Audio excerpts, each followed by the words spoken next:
Hello guys, back to my channel. আমি daily ব্লগে সবাইকে স্বাগতম। কেমন আছেন সবাই? আজকে একটা সুন্দর রেসিপি দেখাবো। চিংড়ি মাছ পাতায়, চিংড়ি মাছের নারকেল বেটে পাতায় দিয়ে এটার একটা পিঠা, চিংড়ি মাছের পিঠা বলা যায়।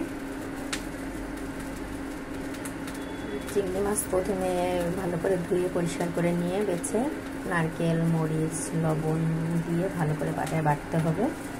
পাটায় বেটে নিয়েছি। এবার এটা ভালো করে সরিষার তেল, হলুদ দিয়ে মাখিয়ে নেব।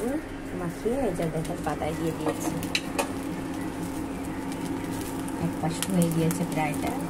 দেখুন এই পাশটা হচ্ছে আস্তে আস্তে এরকম অল্প আছে, লো হিটে জাল দিতে হবে যাতে পাতাটা পুড়েও না যায় আর ভিতরটা ভালো করে সিদ্ধ হয়ে যায়।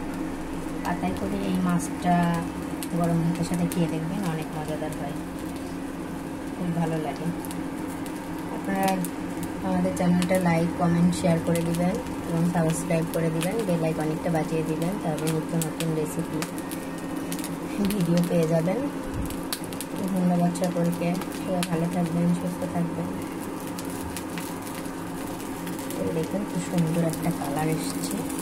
দেখুন এখন ভাজা ভাজি হয়ে যাবে, তারপর গরম ভাতের সাথে ওয়াও, জাস্ট ওয়াও।